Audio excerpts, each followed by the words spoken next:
Netflix DVD రెంట్‌తో start అయ్యిందని మీకు తెలుసా? మెయిల్‌లో డీవీడీలు వచ్చేవి. ఇప్పుడు నెట్‌ఫ్లిక్స్ ఓపెన్ చేస్తే వేల సినిమాలు, వెబ్ సిరీస్‌లు ఒక్క క్లిక్‌తోనే కనిపిస్తుంటాయి. కానీ ఒకప్పుడు నెట్‌ఫ్లిక్స్ అంటేనే ఇంటికి పోస్ట్‌లో డీవీడీలు పంపే కంపెనీ. అవును, నిజంగానే పోస్ట్ మ్యాన్ నెట్‌ఫ్లిక్స్ సినిమాలు మీ ఇంటి గుమ్మం వరకు తీసుకొచ్చేవాడు.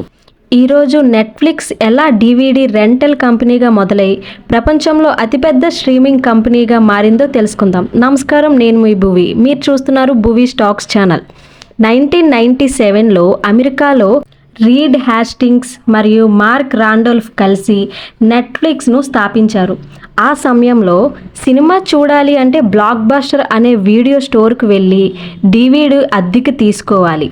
కానీ ఆలస్యంగా తిరిగి వస్తే భారీ లేట్ ఫీ చెల్లించాల్సి వచ్చేది. ఈ సమస్యకు పరిష్కారంగా నెట్‌ఫ్లిక్స్ కొత్త ఆలోచన తీసుకువచ్చింది. నెట్‌ఫ్లిక్స్ వెబ్సైట్లో మీకు కావాల్సిన సినిమా ఎంచుకుంటారు. కొన్ని రోజుల్లో ఆ డీవీడీ ఎరుపు రంగు కవర్లో పోస్ట్లో మీ ఇంటికి వస్తుంది. సినిమా చూసిన తర్వాత అదే కవర్లో పెట్టి తిరిగి పోస్ట్ బాక్స్లో వేస్తే సరిపోతుంది. వేరే షాపింగ్ ఖర్చు లేదు, లేట్ ఫీ కూడా ఉండదు. ఈ సింపుల్ ఐడియా అమెరికాలో భారీ విజయం సాధించింది. తరువాత నెట్‌ఫ్లిక్స్ మరో పెద్ద మార్పు తీసుకొచ్చింది. ప్రతి డీవీడీకి డబ్బు ఇవ్వాల్సిన అవసరం లేకుండా నెలకు ఒక ఫిక్స్డ్ ఫీజు చెల్లిస్తే కావాల్సిన డీవీడీలు తీసుకొని అవకాశం ఇచ్చింది. ఈ సబ్స్క్రిప్షన్ మోడల్ వల్ల కోట్ల మంది నెట్‌ఫ్లిక్స్ కస్టమర్లు అయ్యారు.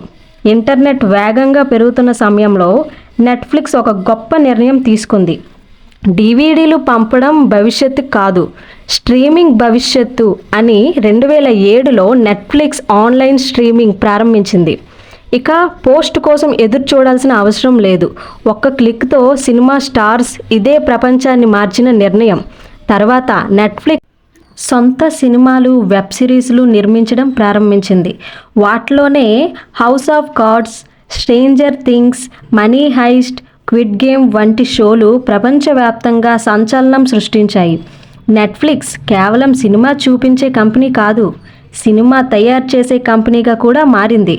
డీవీడీ రెంటల్తో ప్రారంభమైన నెట్‌ఫ్లిక్స్ 2023లో తన సొంత డీవీడీ బై మెయిల్ సేవలను అధికారికంగా ముగించింది. సుమారు 27 సంవత్సరాల పాటు లక్షలాది డీవీడీలను ప్రజలకు పంపిణీ చేసిన ఈ సేవ చరిత్రలో నిలిచిపోయింది. ఈరోజు నెట్‌ఫ్లిక్స్ 190కి పైగా దేశాల్లో కోట్లాది మంది ఉపయోగించే స్ట్రీమింగ్ ప్లాట్ఫారంగా, ఒకప్పుడు పోస్టుల్లో డీవీడీలు పంపిన కంపెనీ ఈరోజు ప్రపంచ వినోద రంగానికి మార్చిన దిగ్గజంగా నిలిచింది. చిన్న సమస్యకు కనిపెట్టిన ఒక తెలివైన పరిష్కారం ప్రపంచాన్ని మార్చిన కంపెనీగా పునాది అయ్యింది. అదే నెట్‌ఫ్లిక్స్ కథ. మీకు ఏ వీడియో కావాలో కామెంట్లో చెప్పండి, నేను ఆ వీడియో చేస్తాను. ఈ వీడియో మీకు నచ్చితే లైక్ అండ్ షేర్ చేయండి. భువి స్టాక్స్ ఛానల్ను సబ్స్క్రైబ్ చేయండి. మీ అభిప్రాయాన్ని కామెంట్లో చెప్పండి. నమస్కారం.